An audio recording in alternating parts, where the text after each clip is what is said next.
The Prince of Preachers.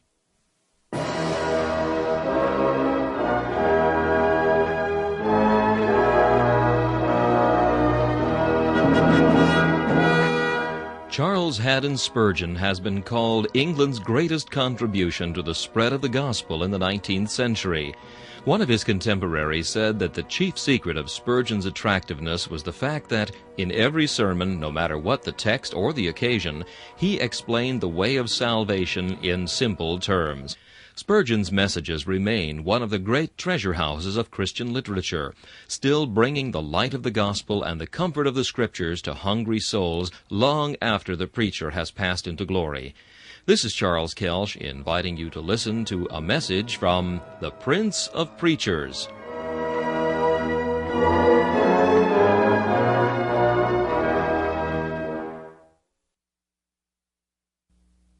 C.H. Spurgeon preached this message on February 3, 1856, at the New Park Street Chapel. It is entitled, The Enchanted Ground. The text is found in 1 Thessalonians chapter 5 and verse 6. Therefore, let us not sleep as do others, but let us watch and be sober. As the spiritual guide of the flock of God along the intricate mazes of experience, it is the duty of the gospel minister to point out every turning of the road to heaven, to speak concerning its dangers or its privileges, and to warn any whom he may suspect to be in a position peculiarly perilous. Now there is a portion of the road which leadeth from the city of destruction to the celestial city, which has in it perhaps more dangers than any other portion of the way. It doth not abound with lions, there are no dragons in it, it hath no dark woods and no deep pitfalls. Yet more seeming pilgrims have been destroyed in that portion of the road than anywhere else, and not even Doubting Castle, with all its hosts of bones, can show so many who have been slain there. It is part of the road called the Enchanted Ground. The great geographer John Bunyan well pictured it when he said, I then saw in my dream that they went on till they came into a certain country, whose air naturally tended to make one drowsy if he came a stranger into it. And here Hopeful began to be very dull and heavy of sleep. Wherefore he said unto Christian, I do now begin to grow so drowsy that I can scarcely hold up mine eyes. Let us lie down here and take one nap. By no means, said the other, lest sleeping we never wake more. Why, my brother, sleep is sweet to the laboring man. We may be refreshed if we take a nap. Do you not remember that one of the shepherds bid us beware of the enchanted ground? He meant by that we should beware of sleeping. Wherefore, let us not sleep as do others, but let us watch and be sober.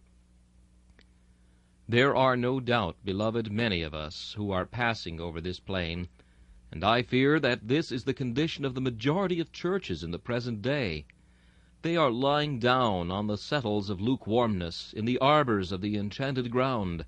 There is not that activity and zeal we could wish to see among them. They are not perhaps notably heterodox. They may not be invaded by the lions of persecution, but they are somewhat worse than that.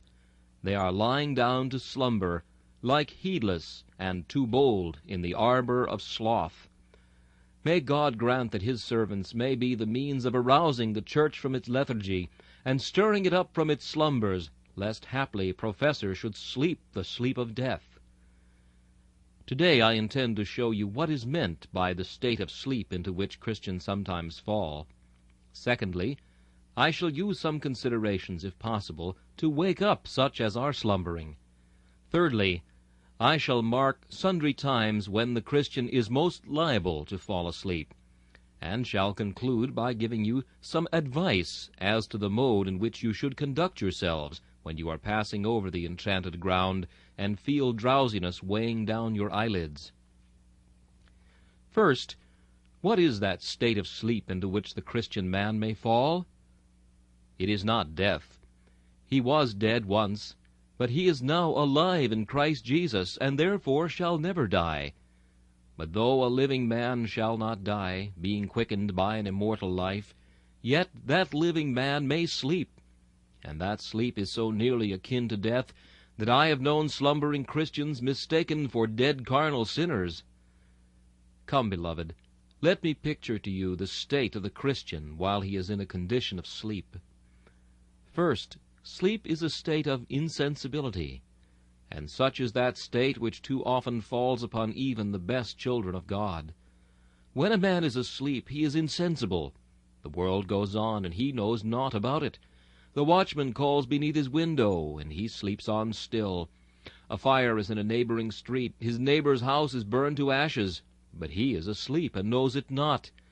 Persons are sick in the house, but he is not awakened. They may die, and he weeps not for them.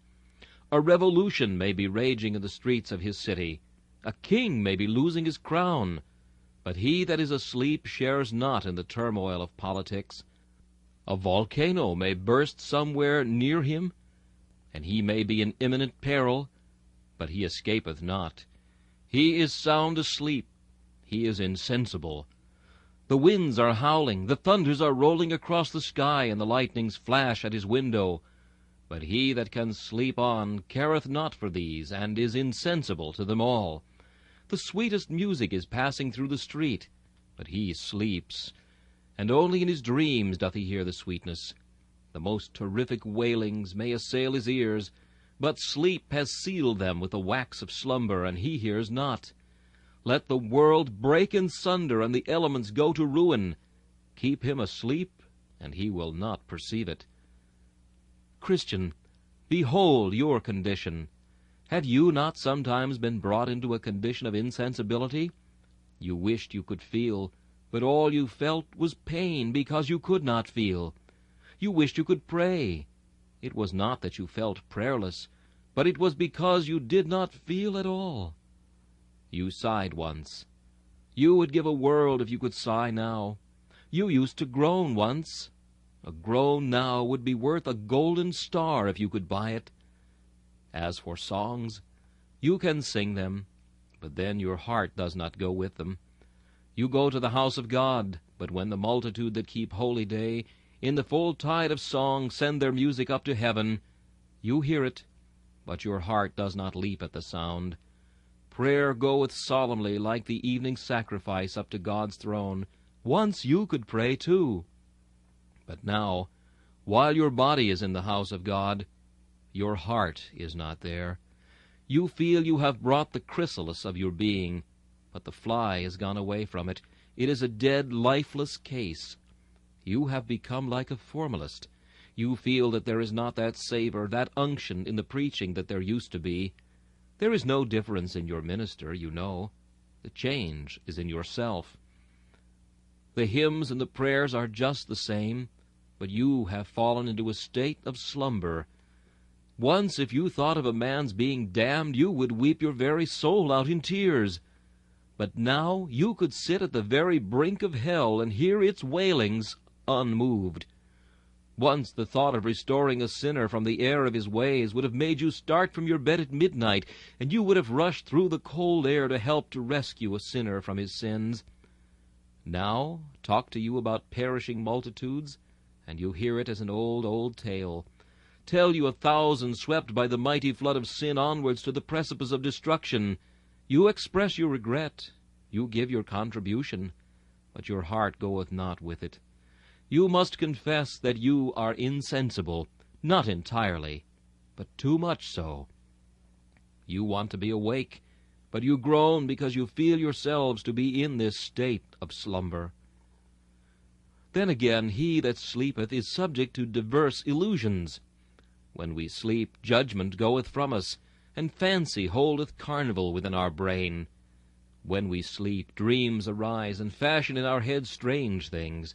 Sometimes we are tossed on the stormy deep, and anon we revel in kings' palaces. We gather up gold and silver as if they were but the pebbles of the shore, and anon we are poor and naked, shivering in the blast. What illusions deceive us! The beggar in his dreams becomes richer than Plutus, the rich man as poor as Lazarus. The sick man is well, the healthy man hath lost his limbs or is dead. Yea, dreams do make us descend to hell, or even carry us to heaven. Christian, if thou art one of the sleepy brotherhood, Thou art subject to divers illusions. Strange thoughts come to thee which thou never hadst before. Sometimes thou doubtest if there be a God, or if thou dost exist thyself. Thou tremblest lest the gospel should not be true, and the old doctrine which once thou didst hold with a stern hand thou art almost inclined to let go. Vile heresies assail thee. Thou thinkest that the Lord that bought thee was not the Son of God. The devils tell thee that thou art none of the Lord's, and thou dreamest that thou art cast away from the love of the covenant. Thou criest, I would, but cannot sing. I would, but cannot pray. And thou feelest as if it were all in question whether thou art one of the Lord's or no. Or perhaps thy dreams are brighter, and thou dreamest that thou art somebody great and mighty, a special favourite of heaven. Pride puffs thee up. Thou dreamest that thou art rich and hast need of nothing, whilst thou art naked, poor, and miserable. Is this thy state, O Christian? If so, may God wake thee up from it. Again, sleep is a state of inaction. No daily bread is earned by him that sleepeth. The man who is stretched upon his couch neither writeth books, nor tilleth the ground, nor ploweth the sea, or doth aught else. His hands hang down, his pulse beateth, and life there is, but he is positively dead as to activity. O beloved, here is the state of many of you. How many Christians are inactive? Once it was their delight to instruct the young in the Sabbath school, but now that is given up. Once they attended the early prayer meeting, but not now. Once they would be hewers of wood and drawers of water, but alas, they are asleep now. Am I talking of what may happen? Is it not too true almost universally? Are not the churches asleep? Where are the ministers that preach? We have men that read their manuscripts and talk essays, but is that preaching? We have men that can amuse an audience for 20 minutes. Is that preaching? Where are the men that preach their hearts out and say their souls in every sentence? Where are the men that make it not a profession, but a vocation, the breath of their bodies, the marrow of their bones, the delight of their spirits? Where are the Whitfields and Wesleys now? Are they not gone? Where are the Rowland Hills now, who preached every day and 3 times a day, and were not afraid of preaching everywhere the unsearchable riches of Christ? Brethren, the church slumbers. It is not merely that the pulpit is a sentry box with the sentinel fast asleep, but the pews are affected. How are the prayer meetings almost universally neglected? Our own church stands out like an almost solitary green islet in the midst of a dark, dark sea, one bright pearl in the depths of an ocean of discord and confusion. Look at neighboring churches. Step into the vestry and see a smaller band of people than you would like to think of assembled round the pastor, whose heart is dull and heavy. Hear one brother after another pour out the dull, monotonous prayer that he has said by heart these 50 years, and then go away and say, Where is the spirit of prayer? Where the life of devotion? Is it not almost extinct? Are not our churches fallen from their high estate? God, wake them up, and send them more earnest and praying men. Once more, the man who is asleep is in a state of insecurity. The murderer smiteth him that sleeps. The midnight robber plundereth his house that resteth listlessly on his pillow. Jael smiteth a sleeping Sisera. Abner taketh away the spear from the bolster of a slumbering Saul. A sleeping Eutychus falleth from the 3rd loft, and is taken up dead. A sleeping Samson is shorn of his locks, and the Philistines are upon him. Sleeping men are ever in danger. They cannot ward off the blow of the enemy, or strike another. Christian, if thou art sleeping, thou art in danger. Thy life, I know, can never be taken from thee. That is hid with Christ in God. But, oh, thou mayest lose thy spear from thy bolster. Thou mayest lose much of thy faith. And thy cruse of water, wherewith thou dost moisten thy lips, may be stolen by the prowling thief. O thou little knowest thy danger. Even now the black-winged angel takes his spear, and standing at thy head, he says to Jesus, our David, Shall I smite him? I will smite him but once. And David says, our Jesus whispers, thou shalt not smite him. Take his spear and his cruse, but thou shalt not kill him. But oh, awake, thou slumberer! Start up from the place where thou now liest in thy insecurity. This is not the sleep of Jacob, in which ladders unite heaven and earth, and angels tread their ascending rounds, but this is the sleep where ladders are raised from hell, and devils climb upward from the pit to molest thy spirit. This brings me to the second point, some considerations to wake up sleepy Christians. I remember once in my life having a sleepy congregation. They had been eating too much dinner, and they came to the chapel in the afternoon very sleepy. So I tried an old expedient upon them to rouse them.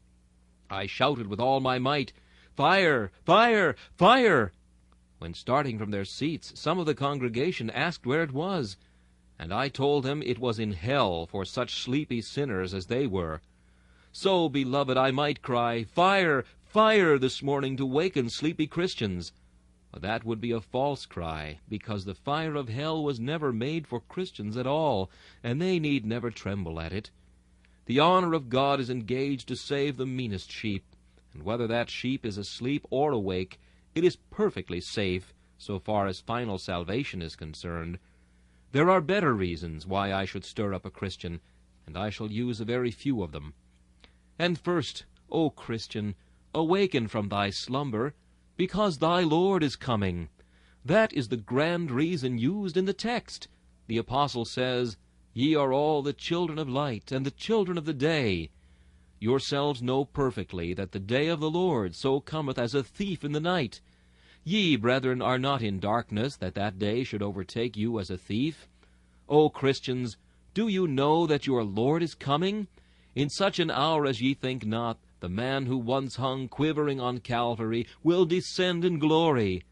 The head that once was crowned with thorns will soon be crowned with a diadem of brilliant jewels. He will come in the clouds of heaven to his church. Would you wish to be sleeping when your Lord comes? Do you want to be like the foolish virgins, or like the wise ones either, who while the bridegroom tarried slumbered and slept? If our Master were to appear this morning, are there not half of us in such a state that we should be afraid to see him?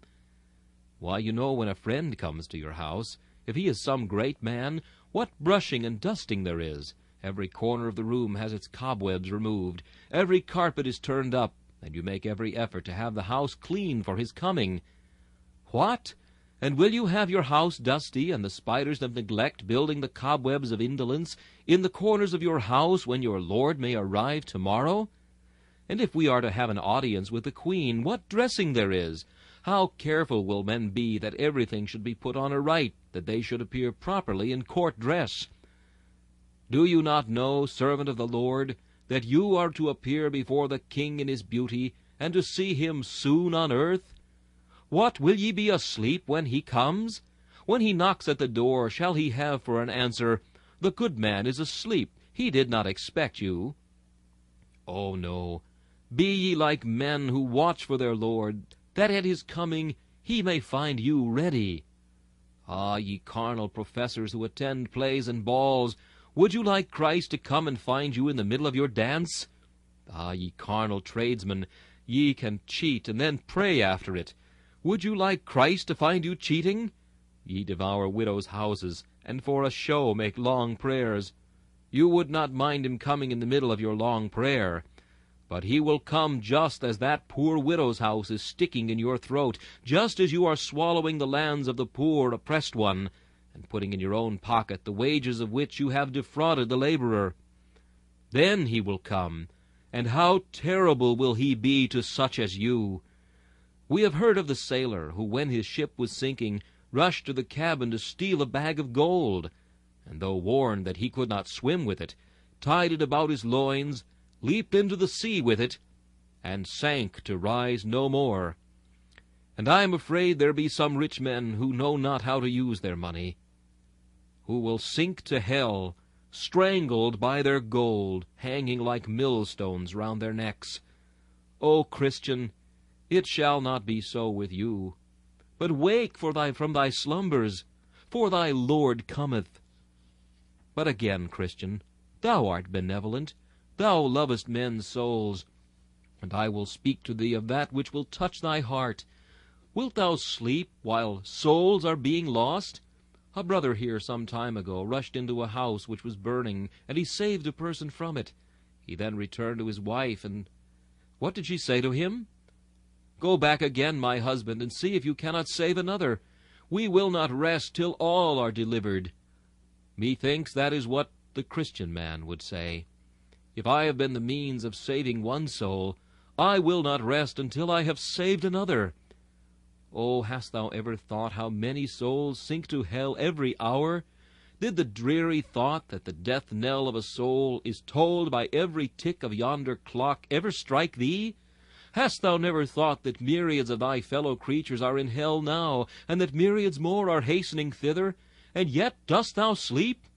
What, physician, wilt thou sleep when men are dying? Sailor, wilt thou sleep when the wreck is out at sea, and the lifeboat is waiting for hands to man it? Christian, wilt thou tarry while souls are being lost? I do not say that thou canst save them. God alone can do that. But thou mayest be the instrument.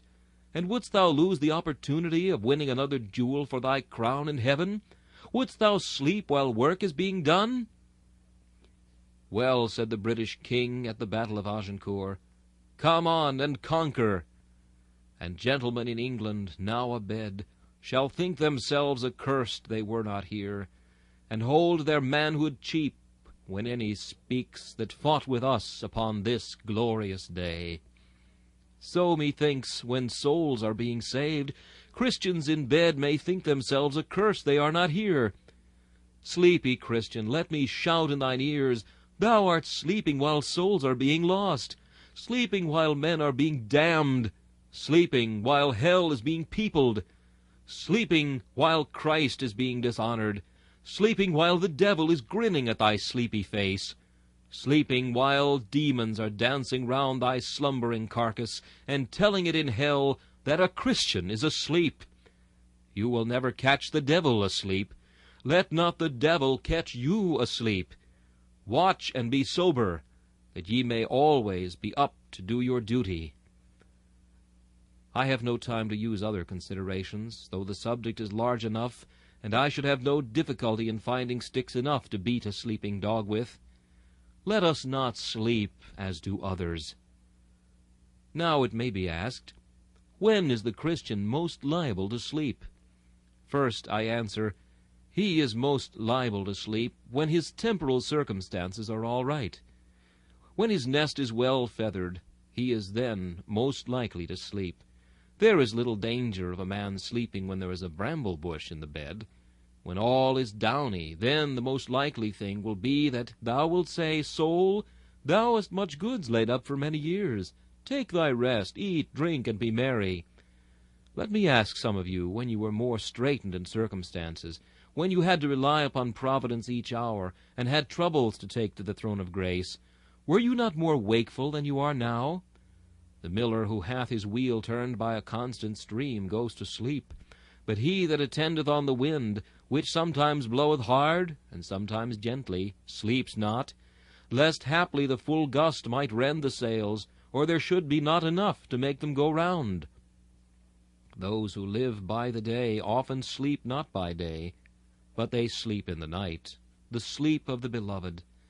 Easy roads tend to make us slumber. Few sleep in a storm, many sleep on a calm night. He is a brave boy who can have his eyes sealed when upon the high and giddy mast, and in the bosom of the rude imperious surge. But he is no wonder who sleepeth when there is no danger. Why is the church asleep now? She would not sleep if Smithfield were filled with stakes, if Bartholomew's tocsin were ringing in her ears. She would not sleep if Sicilian vespers might be sung on tomorrow's eve. She would not sleep if massacres were common now.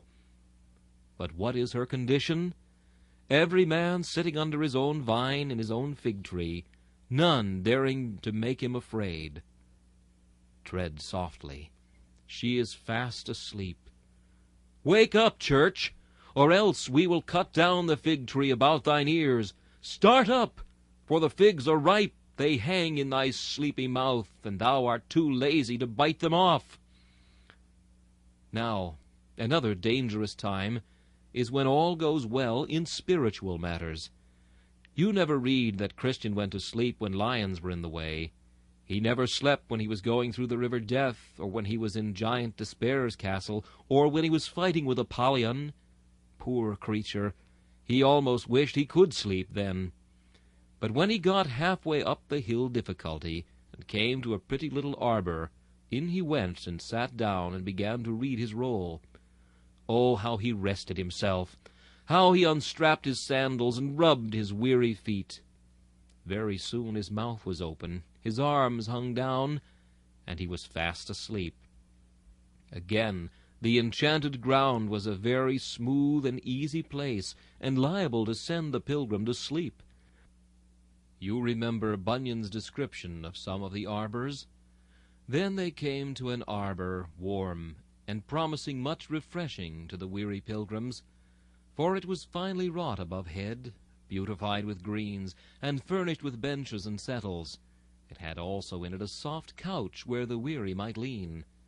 The arbor was called the Slothful's Friend, and was made on purpose to allure, if it might be, some of the pilgrims to take up their rest there when weary.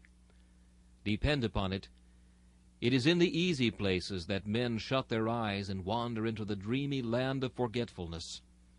Old Erskine said a good thing when he remarked, "I like a roaring devil better than a sleeping devil." There is no temptation half so bad as not being tempted. The distressed soul does not sleep. It is after we get into confidence and full assurance that we are in danger of slumbering. Take care, thou who art full of gladness. There is no season in which we are so likely to fall asleep as that of high enjoyment. The disciples went to sleep after they had seen Christ transfigured on the mountaintop. Take heed, joyous Christian. Good frames are very dangerous. They often lull you into a sound sleep. Yet there is one more thing, and if I were ever afraid of anything, I should fear to speak before my grave and reverend fathers in the faith the fact that one of the most likely places for us to sleep in is when we get near our journey's end. It is ill for a child to say that, and I will therefore back it up by the words of that great pilot Bunyan. For this enchanted ground is one of the last refuges that the enemy to pilgrims has. Wherefore it is, as you see, placed almost at the end of the way, and so it standeth against us with the more advantage. For when, thinks the enemy, will these fools be so desirous to sit down as when they are weary? And when so like to be weary as when almost at their journey's end? Therefore it is, I say, that the enchanted ground is placed so nigh to the land Beulah, and so near to the end of their race. Wherefore let pilgrims look to themselves, lest it happen to them as it has done to these that, as you see, are fallen asleep, and none can awaken them. May a child speak to those who are far before him in years and experience? But I am not a child when I preach. In the pulpit we stand as ambassadors of God, and God knoweth nothing of childhood or age. He teacheth whom he willeth, and speaketh as he pleases. It is true, my brethren, that those who have been years in grace are most in danger of slumbering. Somehow we get into the routine of the thing. It is usual for us to go to the house of God. It is usual for us to belong to the church, and that of itself tends to make people sleepy. Go into some of your churches in London, and you will hear a most delicious sermon preached to a people all sound asleep. The reason is that the service is all alike. They know when they have got to the third Our Father which art in heaven, when they have passed the confession general, and when they have got to the sermon, which is the time to sleep for 20 minutes. If the minister should smite his fist ecclesiastic upon the Bible, or even use his pocket handkerchief, the people would wake up, because it would be something out of the usual course. Or if he uttered an odd sentiment, they might be aroused, and would probably think that he had broken the 59th commandment in making some of the congregation smile. But he never violates decorum. He stands the very mirror of modesty, and the picture of everything that is orderly. I have digressed. but you will see what I mean. If we are always going on the same road, we are liable to sleep.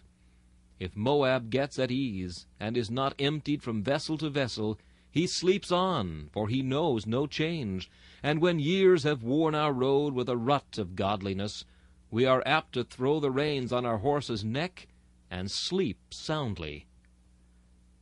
Now, lastly, let me give a little good advice to the sleeping Christian.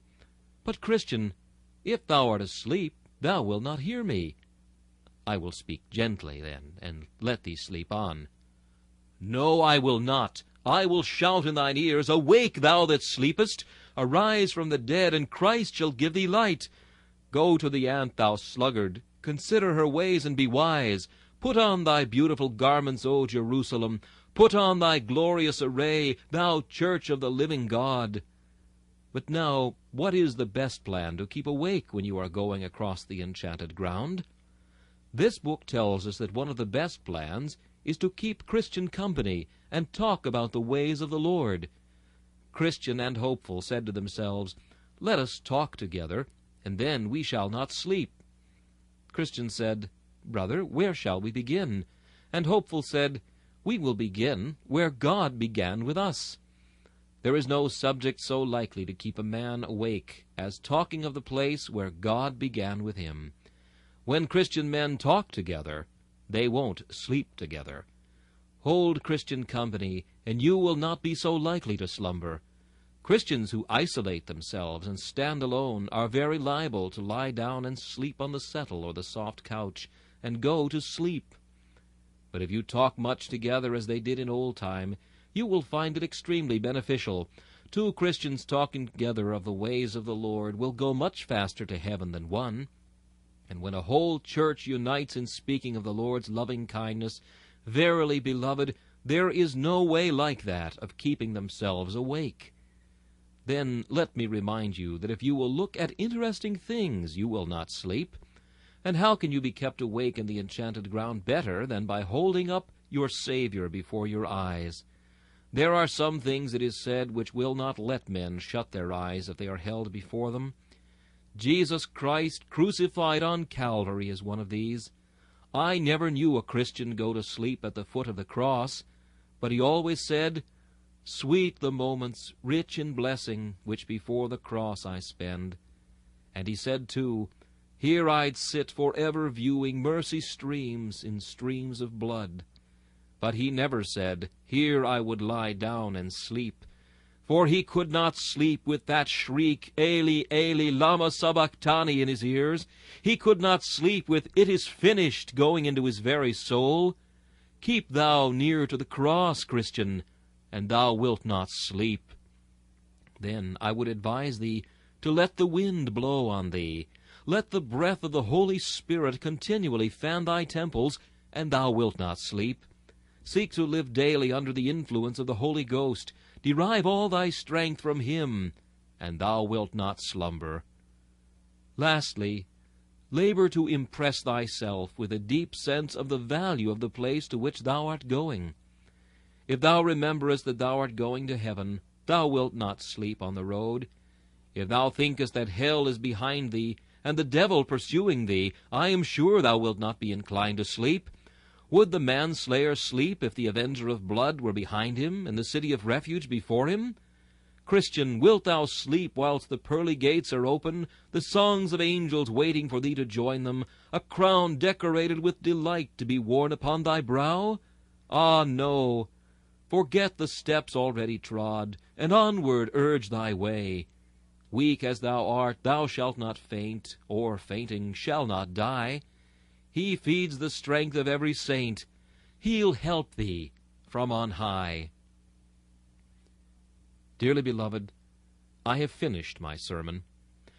There are some of you that I must dismiss, because I find nothing in the text for you. It is said, Let us not sleep as do others, but let us watch and be sober. There are some here who do not sleep at all, because they are positively dead. And if it takes a stronger voice than mine to wake the sleeper, how much more mighty must that voice be which wakes the dead? Yet even to the dead I speak. for God can wake them, though I cannot.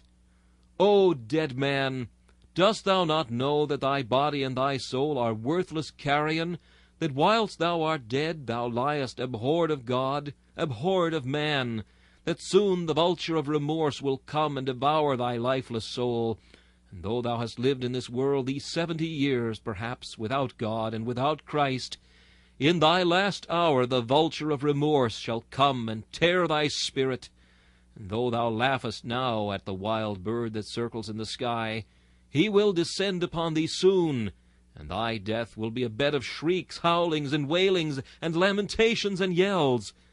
Dost thou no more still, that afterwards thy dead soul will be cast into hell? And as in the east they burn the bodies, so thy body and thy soul together shall be burned in the pit. Go not away, and dream that this is a metaphor. It is truth. Say not it is a fiction. Laugh not at it as a mere picture. Hell is a positive flame. It is a fire that burns the body, albeit that it burns the soul too. There is physical fire for the body, and there is spiritual fire for the soul. Go thy way, O man. Such shall be thy fate. E'en now thy funeral pile is building. Thy years of sin have laid huge trees across each other, and see, the angel is flying down from heaven with a brand already lit. Thou art lying dead upon the pile. He puts the brand to the base thereof. Thy disease proves that the lower parts are kindling with the flame. Those pains of thine are the crackling of the fire. It shall reach thee soon, old man. It shall reach thee soon, thou poor diseased one. Thou art near death, and when it reaches thee, thou shalt know the meaning of the fire that is unquenchable, and the worm that dieth not. Yet while there is hope, I will tell thee the gospel. He that believeth and is baptized shall be saved, and he that believeth not must be, damned. He that believeth on the Lord Jesus Christ, that is, with a simple naked faith, comes and puts his trust in him, shall be saved without anything else. But he that believeth not shall inevitably hear it men and tremble. He that believeth not shall assuredly be damned. This message, The Enchanted Ground, was preached by Charles Haddon Spurgeon on February 3rd, 1856. This is Charles Kelsch inviting you to join me again for another message from the Prince of Preachers.